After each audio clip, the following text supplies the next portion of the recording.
Welcome to Dr. Carol's Couch, and I'm your psychiatrist host, Dr. Carole Lieberman.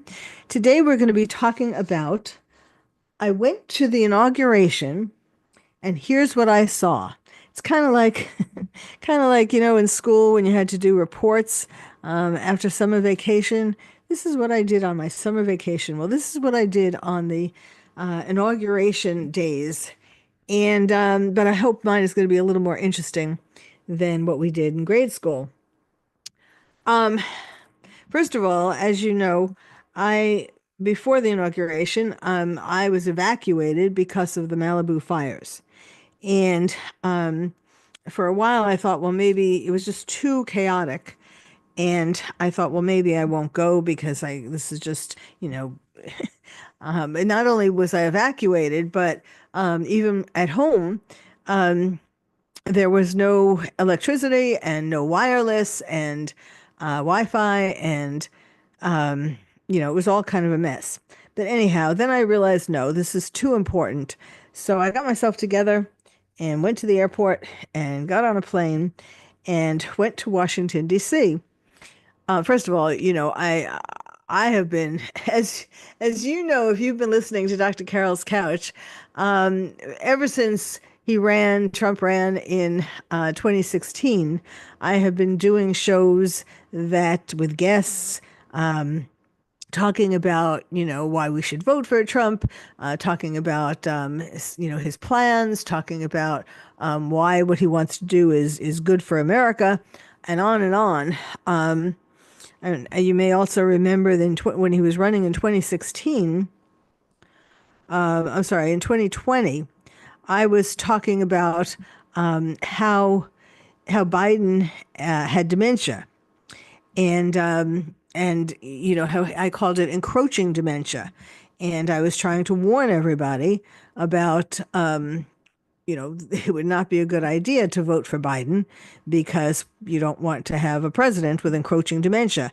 And as you all have seen, the dementia has encroached more and more. In other words, it's taken over more and more of his brain. Now, how did I know that? I've never met Biden in person, but I certainly have watched him a lot, analyzed him a lot, and I, because of my work as a forensic psychiatrist and expert witness, I have done a lot of cases where people were questioning whether someone was competent or not, competent to stand trial, competent to have signed his will or other kinds of documents, whether the person, whatever the case is about, whether this person was competent to be able to sign whatever he signed. And really, it makes a good point. So I've talked a lot about that in regard to Biden when he was in his basement. And of course, people, well, depending upon what you want to believe, um, certainly there were and are still questions about the validity of the 2020 election. Uh, but but in any case, to the extent that Biden got votes, they were not really voting for Biden for the most part. They were voting against Trump because some people are put off by how bold he is, how brash he is. Um, but they don't really see it, didn't really see it. I think more do now, realize it now, but they didn't see it as coming from his love of America and his great desire to um, to make America great again. And so anyhow, so I was talking all about that back in the day, and and in general, in 2016 on, though, I was talking in general about Trump and why, his policies would be good for America and all of that. And my guests had various things to say about that. I had guests on about the J6 prisoners and what really happened on January 6th. And I actually, as again, going back to my work as an expert witness and forensic psychiatrist, I actually contributed to the appeals that were sent in for some of the J6 prisoners. So, so needless to say, after all these years of supporting Trump, um, I was thrilled that he got in again. And of course, I wanted to see that. And I had invitations to balls and to the inauguration. And, I've been to Washington, D.C. a number of times. I went to one of the times was when I went in 2017 when my book, Lions and Tigers and Terrorists, Oh My, How to Protect Your Child in a Time of Terror, came out. And I had sort of a press in the National Press um, room. I had a press conference and talked about the book and other things also in Washington. So I love Washington. Um, you know, Now of course going there this year was a little different than when I've been there in the past, not only because of what I was doing, but because of the how cold it was and how erupted it was. In other words, there were lots of protests in DC.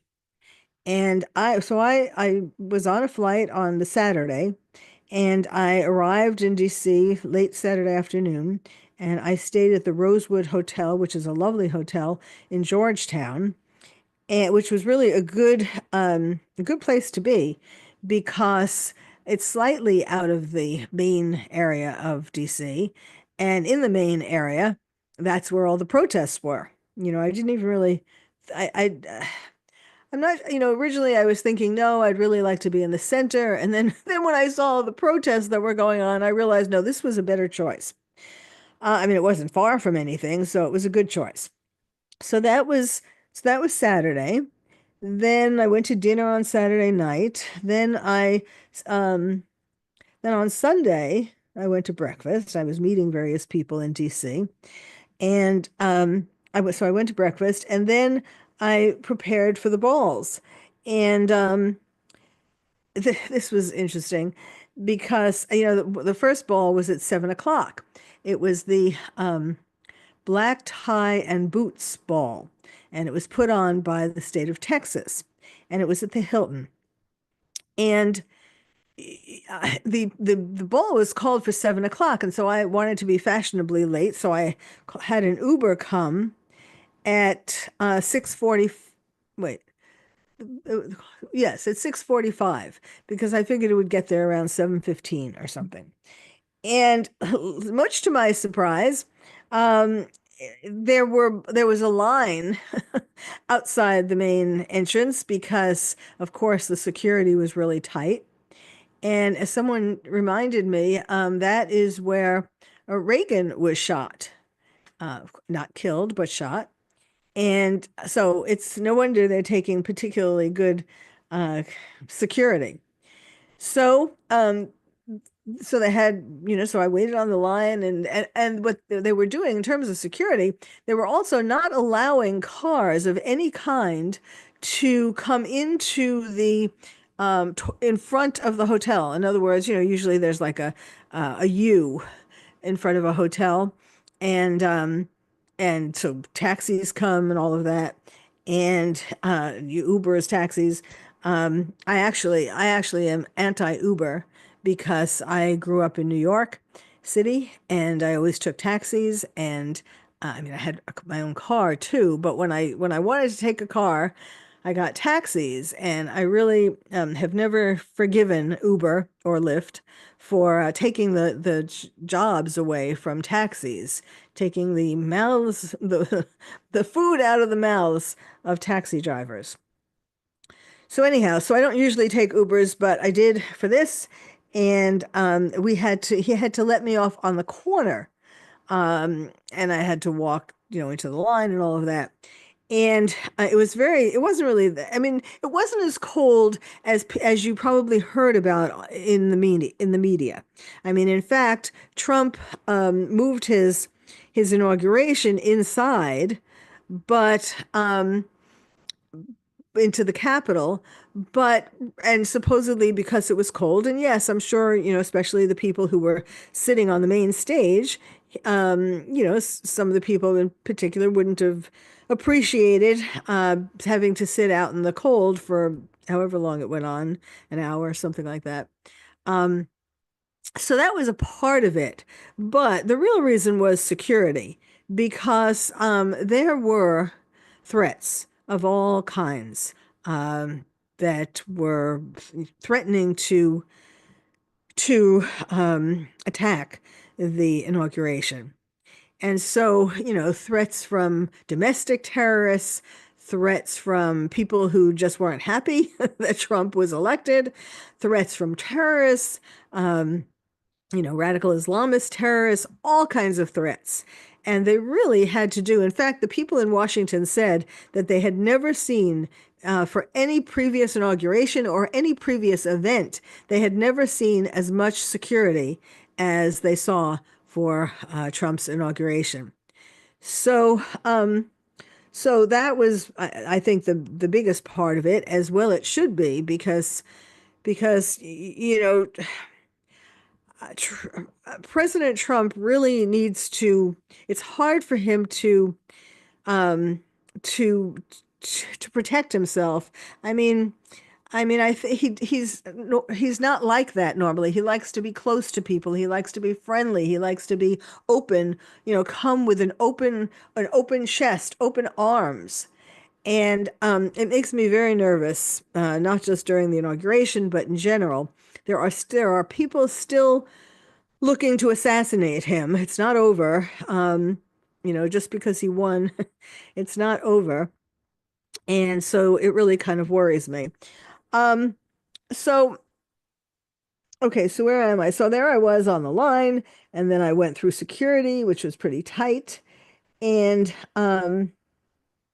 and the ball was great. There were all these different bands. And of course, since it was from Texas, there were a lot of Texas kind of style bands, and they were really good and dancing. And there was ballet kind of dancing besides people dancing. Um, there were, the guests, all of us could dance, of course. And then also they had a dance troupe, which was made up of young kids from, I think it was 11 or 8 or 11 on, and they did these dance routines. It was really, they were so good. It was really cool. Anyhow, then before I was thinking about, I'd been there for quite a while and I was thinking about leaving. And then I hear, is there a doctor in the house? And of course, as a medical doctor, whenever I hear that, my heart sinks a little bit. Like, uh-oh, what am I going to be called on to do without any medications, anything? And sure enough, it was this man who had fallen down on the dance floor, and it wasn't clear why he fell down. He said he didn't have much to drink. He didn't think it was that, but what's that? The lady doth protest too much. But what I really think it turned out to be is that I asked him what kinds of problems he had, what kinds of medical issues he had, and he said high blood pressure. Well, if you have high blood pressure and you drink and you dance, make a lot of movements, you can in fact feel, well, your blood pressure can increase, and that can become a crisis. And so he was talking about how he was so hot. He was still feeling so hot. And then there were EMTs who came, but they were like, I hate to say it, but they were really kind of worthless, because they had these little, I don't know even know what they were, these little, I think they were supposed to be measuring his pulse or something, but they were just kind of basic. They called for a chair to bring him to an ambulance. And it took forever for that to come. I mean, it was a big dance floor, a big ballroom, and it was on the second or third floor of the building. And so, it's understandable that it took that long. But in the meantime, so I was talking to him, and as I said, I was asking him what his medical problems are, and I started undressing taking off. He was wearing like a tux shirt with these little buttons that are hard to open up. And so I was opening up his shirt because he was hot, hey. And his wife, who was there, did not seem that thrilled to tell you the truth. But I was trying to save her husband, and I was also making sure that they didn't have him stand up because they wanted him to stand up for when the the what do you call it? Well, they actually brought a chair. They didn't even bring like a cot kind of thing. Um, and so they brought a chair eventually, and they wanted him to stand up to get onto the chair. And I was telling them, no, he can't stand up with his current condition. That would make the blood pressure worse. Anyhow, it was a whole, a whole deal. But I think at least he was talking when I left him. He seemed to be getting better. So that's that's the ball. Let's make it a little more exciting. That was what happened. Then I got home and got to sleep by 1 in the morning. And I had to get up at 4 in the morning because because I was going to be taking another Uber to the drop-off point for the inauguration. Now, I had gotten an invitation to the inauguration, and it had all these instructions on it, what you're supposed to bring, you're not supposed to bring, where you're supposed to be dropped off, etc., etc. And so the Uber dropped me off at the closest point that we could go, the drop-off point. And then I had to stand on a line, and lots of lines in DC that weekend. Um, and So I got on the line probably about 5:45, and I didn't get in to the Capital One arena until 9:45. So it was like 4 hours on the line. I met some interesting people on the line. There was a woman, for example, from California who had a jacket. Um, it said "Riders for Trump," "Riders for Trump." Now, she didn't actually ride a motorcycle, but that's an organization that she belonged to. And she was a fanatic, not just a fan of Trump's, a fanatic. She was crisscrossing America, going to all of his rallies and all of his events. Um, and she was a diehard Trump fan. It was cool, kind of. I mean, it seemed like she didn't do anything else. Well, actually, she was a hospice nurse. I won't say she didn't do anything else, but I don't know how she had time to do that with all this crisscrossing and going to all the events. So she was a fun person to talk to. And then we got to the security, the front of the line. Actually, I was getting worried that I wasn't going to get in because supposedly you were supposed to, the doors were supposed to close at 9 and the event was supposed to start at 9:30. Anyway, I see that it's time for a break. I will continue with you, tell you more about this exciting. We're coming up to the most exciting part, which is the inauguration itself, and I will tell you the behind the scenes story about that. So stay tuned. You're listening to Dr. Carol's Couch, and I'm your psychiatrist host, Dr. Carol Lieberman.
Welcome back to today's edition of Dr. Carol's Couch. I'm your psychiatrist host, Dr. Carol Lieberman. Today we're talking about, I am actually giving you a personal story. I went, the title is, I went to the inauguration and here's what I saw. It's kind of like, in the British nursery rhyme, Pussycat, Pussycat, where have you been? I've been down to London to visit the Queen. Pussycat, Pussycat, what did you do there? I, f- I frightened a little mouse under her chair. Well, I didn't frighten any mice in Washington. At least I didn't purposely frighten any mice in Washington, D.C. I may have inadvertently. In any case, I was telling you about the line. I was on the line for the inauguration to get into to the arena, the Capital One arena. Now, that was, first of all, there were 20,000 people, all personal invitees of Trump. Um, no, not all. Um, but in other words, it was a huge, huge arena, 20,000 people, filled to the top. Um, and it was filled with energy. There were, of course, all the people there, or I believe 99.9% of the people there were Trump supporters and were thrilled that he had just been, or is going to be inaugurated, thrilled to be there to watch his inauguration. And it was really a lot of fun. The first part was, I'm trying to remember which, there were people who were, well, first of all, there was a big Megatron in the middle of the arena, and so we could see they were showing pictures of people, leaving, like Biden and his wife coming to the leaving the White House, and all the other people, Trump and various people who were going to the inauguration in the Capitol from where they were leaving and in their limos and then of course showing the people filing in. So it was really kind of fun because when Biden would be on the screen, um, people would boo. The whole auditorium was booing, boo. And then when his wife came on, everybody was booing. And when Kamala came on, everybody was booing. And when Obama came on, everybody was really booing. They seemed to hate him the most. I certainly hate him the most. I think, as I have often said, that he is the worst American president. He is the most anti-Semitic, most anti-Israel, and just in general, the worst president. And I guess 20,000 people or 19,999 believe the same. So, I was telling this story to somebody and they said, wasn't that a little childish?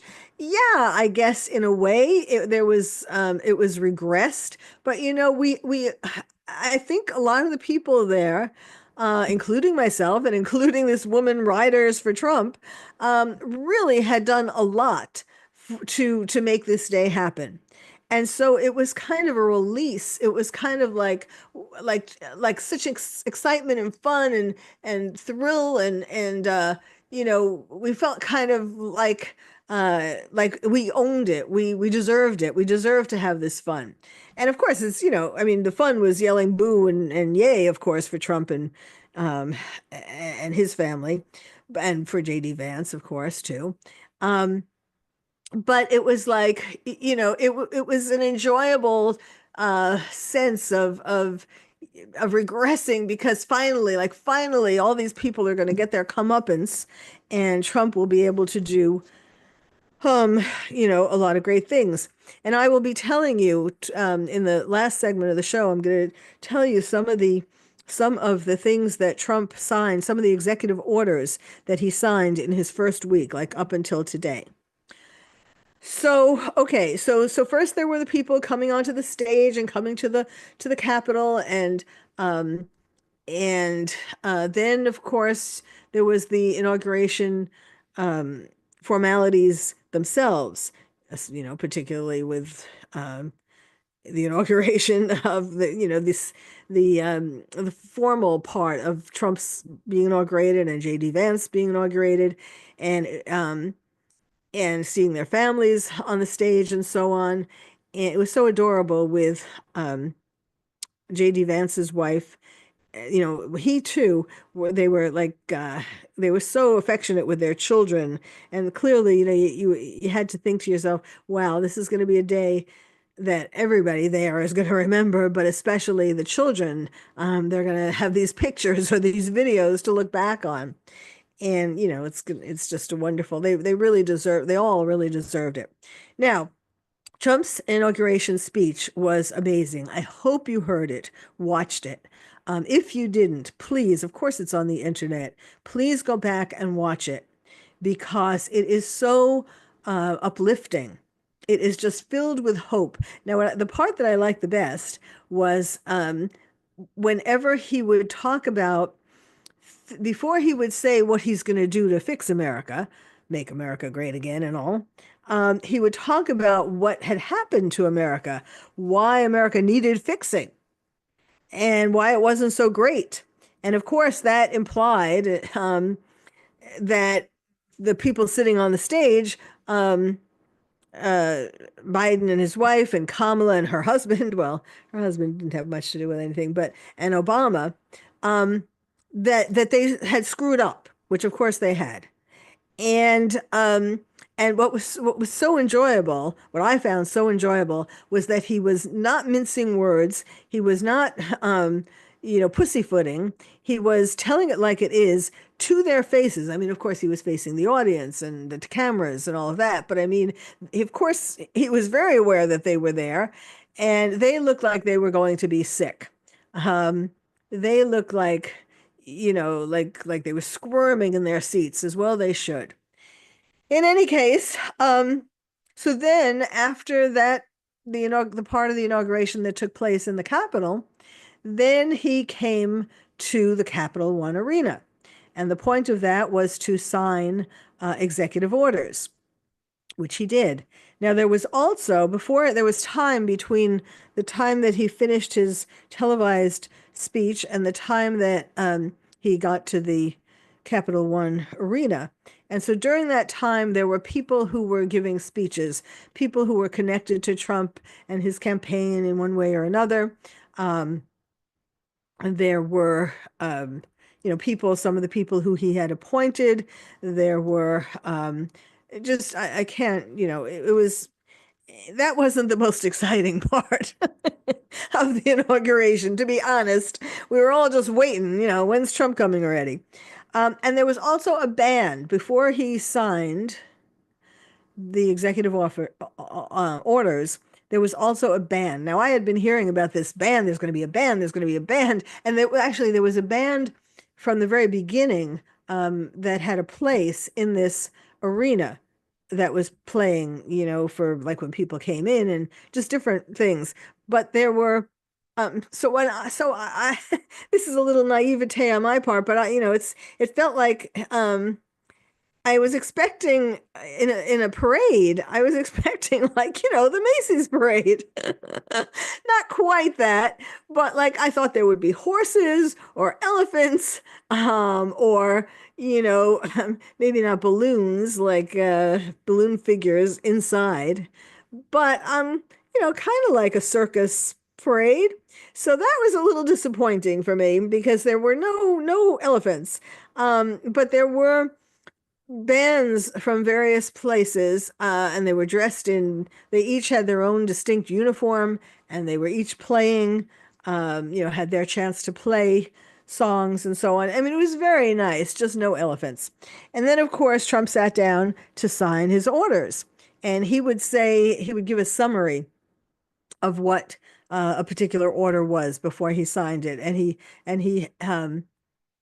but he said something really brief, and then he had someone who was sitting next to him explain it a little more. But just briefly, brief descriptions of what each order was. And of course, the thing, it was so thrilling. Like it was orders that I certainly, and apparently most, if not all, of the people in the arena were thrilled about. And so of course, everybody was yaying and clapping and all of that. And it was just, it was I never felt such patriotism. Let me take that back. It reminded me of one other time in my life when I felt such patriotism. And that was when I was a Girl Scout in Queens. And I was at an event. It was, I think, like a golden anniversary. I mean, I don't remember what year it was, what year anniversary, but it was a special anniversary of the Girl Scouts. And I was there representing my troop, and there were other people like troops were able to. There were only a certain number of people who were able to be representatives of their Girl Scout troop. So I felt very special, and it was very exciting. Um, and then there were flag ceremonies, and of course patriotic songs, and that was a big part of it too. Throughout the time at the in the arena, there were patriotic songs. I mean, of course, from the inauguration, the songs that they were singing in the Capitol, and just went it all over. um, and so that when in that moment when I was a Girl Scout and went to this event, I felt like really my heart was swelled with feelings of patriotism for America, which is why the today, these, I don't mean literally today, but I mean why I have become for years so devoted to helping fix America myself, fixing the psychiatric aspect of it, the mental health problems, the regular health problems, COVID. I've been doing this for years, helping people because besides an MD, I also have a master's in public health that was funded by the National Institutes of Mental Health. Um, and so I have always been a lover of America, and particularly the Norman Rockwell paintings that show pictures of America, traditional America in its heyday. And which, by the way, there were pictures of some of Norman Rockwell's pictures in the White House. And Biden, I don't know how many there were, but there were pictures. And Biden took them down and he replaced them with God knows what. And that was so symbolic because, in other words, he didn't want us to remember what America was like in its heyday, traditional American values. And he, excuse me, he put something else up in there. So, so all of these mushy kinds of things, really, really I take to heart. And so this whole event, I mean, it was we got in at 9:45 approximately, and it lasted, I didn't get out of there until 6:30 at night. So it was a long, long day of um, watching these things on the Megatron, having speeches there, all of the things that happened in the actual Capital One Arena, as well as the things that we were watching on the screen. So that was a patriotic moment that reminded me of the moment, the same kind of patriotic moment, overwhelming patriotic moment that I had experienced as a young girl, as a Girl Scout. What else can I tell you? So then what? Then I met someone for dinner, and well, then yes, then I had gotten someone sent a car for me, and I met somebody for dinner, and I didn't go to bed until God knows when. But it was the whole, Saturday, Sunday, Monday, and then Tuesday I just had kind of a relaxing day at the hotel, and then took a plane. And the whole days, um, the whole experience was just unforgettable. And I felt very privileged to be there, and I felt and feel incredibly excited about what is to come because because you know there are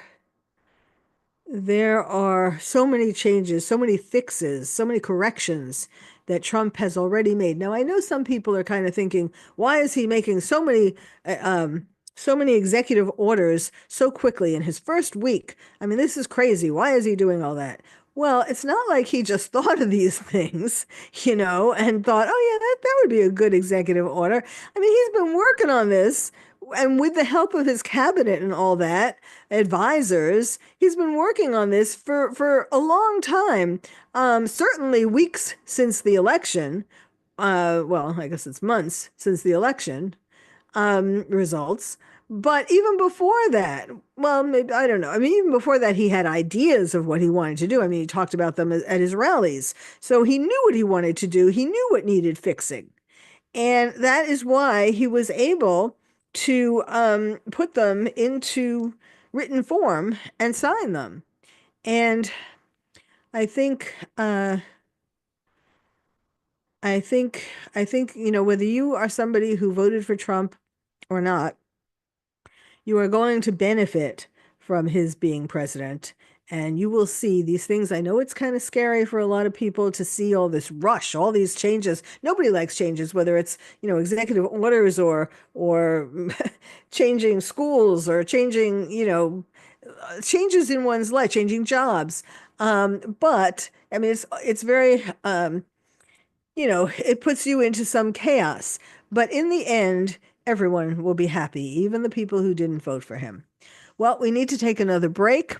When we come back, I will be talking to you more about the inauguration, but mainly about the executive orders that he signed during this first week. So stay tuned.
And welcome back to Dr. Carol's Couch. Today's edition, we are talking about I went to the inauguration and here's what I saw. And that's what I've been talking to you about. Now, it's interesting. Right now, currently, as I am recording this, not record, I mean, it's live, but you may not be hearing it live. But at the time I am talking to you right now, there is an evacuation going on of the Department of Justice. And no one seems to know yet why, but what that shows is that, let's see, uh, I'm trying to look up whether there's anything new, but basically, I mean, so far there's no news as far as why they had to evacuate the Department of Justice. But I do want to mention something. You know, there are people, and it was obvious when I was there, the whole time that I was there, there are people in Washington, D.C., some people, I don't think it's well, I was going to say I don't think it's the majority, but I really, I don't know the numbers, but there are people who are not thrilled that Trump became president. I mean, of course, the deep state isn't thrilled and Democrats aren't thrilled. I mean, those are kind of obvious, but I think as far as individual people, people who don't necessarily belong to one group, like Democrats, just people who are not happy that that Trump is going to enact some of the things that he's been talking about at his rallies. So, for example, DEI. Trump is going to get rid of DEI and diversity, equity, inclusion, because he is putting back a system of merit. In other words, people shouldn't get jobs or get other kinds of advances based upon the color of their skin or their religion or some other characteristic of them. It should be a promotion and jobs and different kinds of advancements should be based upon merit and regardless of your demographics. So I mention this because right now there, as I said, there's this people have to evacuate the Department of Justice, and although I don't know yet why, nobody knows yet why. Well, the people who did something probably know, but but that that of course, whatever if there's some kind of a bomb or some kind of a something that's causing this evacuation, that is obviously an example of somebody who is not happy or some group that is not happy about Trump being president. Um, and I experienced this on kind of an individual level with some of the just people who you would deal with, like some of the ushers. Oh yeah, this was interesting. They told the workers at the Capital One arena, before the inauguration day, they gave them a choice. They could come to work or not. And so many people decided not to come to work, and it wasn't because they wanted a holiday. It was because, they were making a statement against Trump. Um, so many people were absent that the didn't come to do their job that day, that the lines at the food stands were people were waiting for hours. I don't know. I don't think I would. I didn't do that. I didn't wait on the lines. I mean, you're missing the whole thing. I don't think getting a hamburger is worth missing the whole inauguration or seeing him sign the executive orders.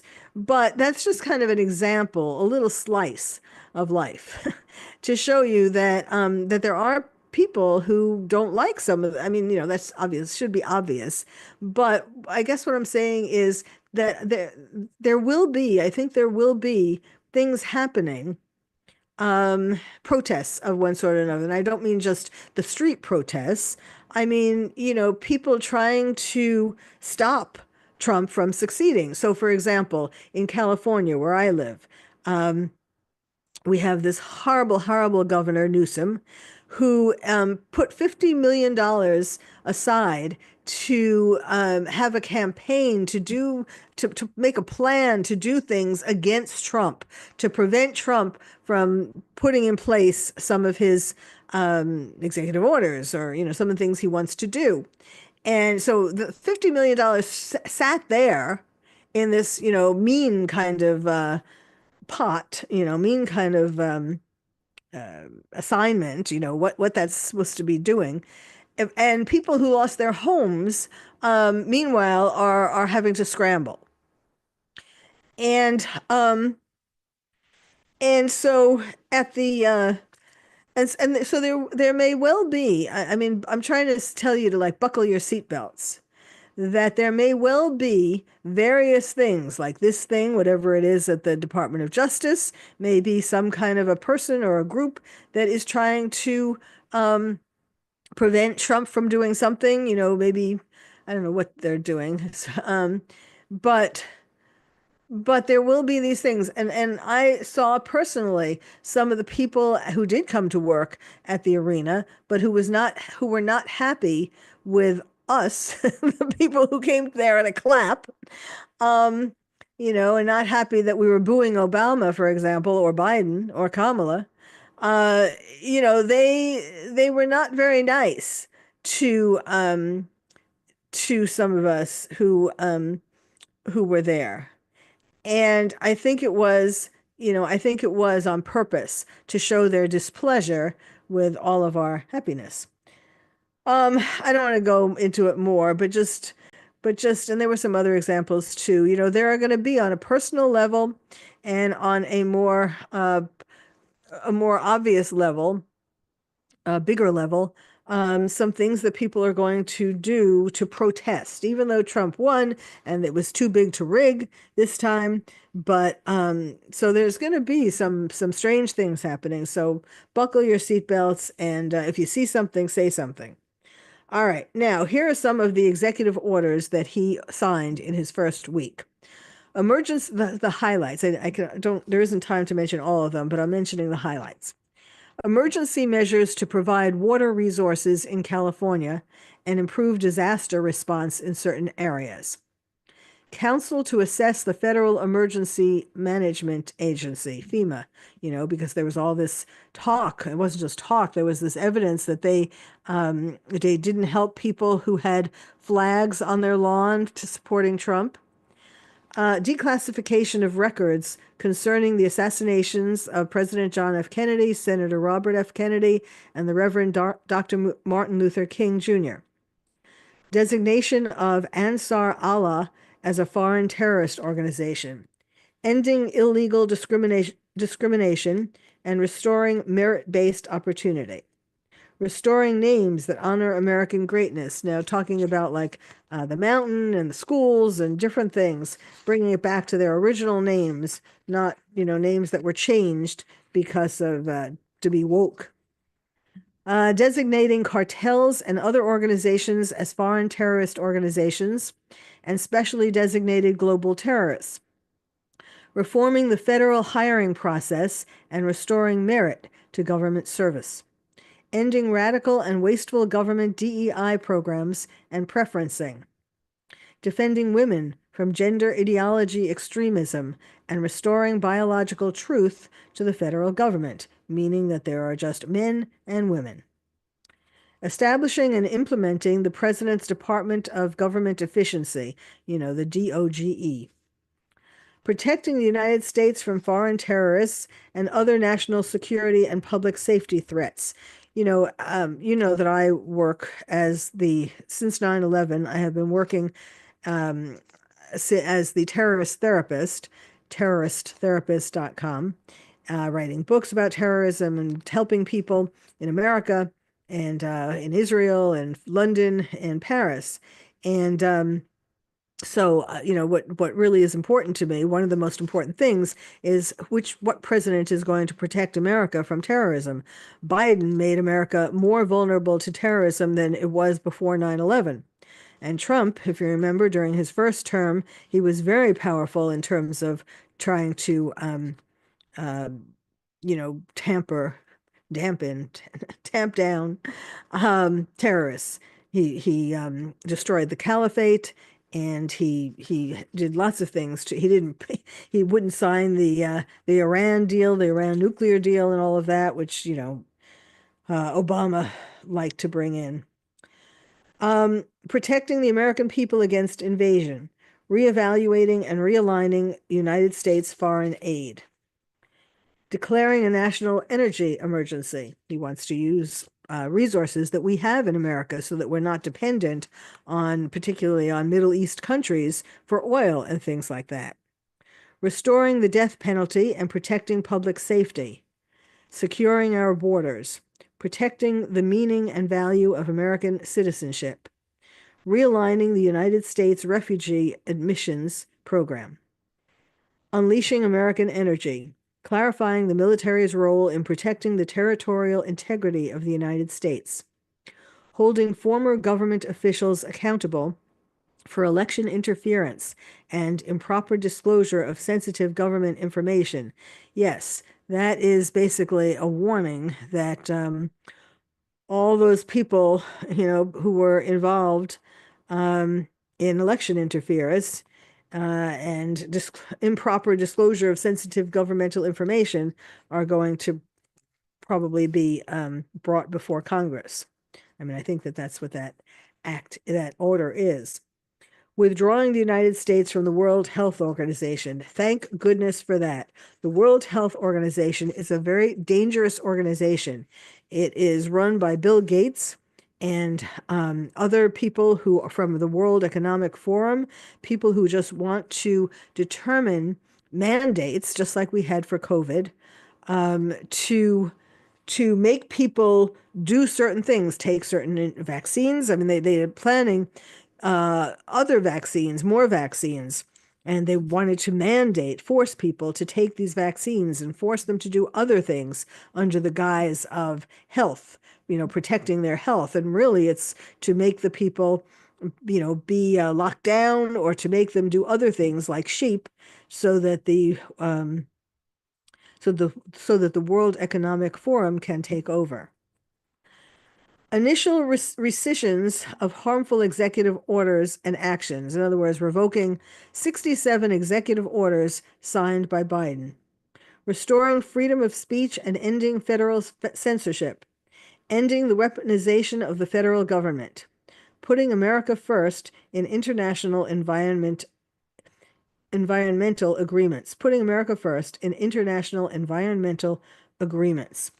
Now, let me tell you, there are people in lots of foreign countries who are very happy that Trump won and very happy that America is going to be great again, because America is their ally and they need America to be strong.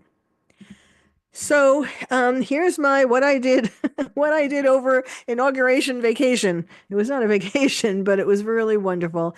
And I just wanted to spread the feelings, convey to you the feelings of what it was like, so that you can sort of enjoy that yourself, by vicariously enjoy it yourself, and also to help you look forward to all of the positive changes that there will be in America. So thank you for listening to Dr. Carole's Couch, and I will be with you again next week.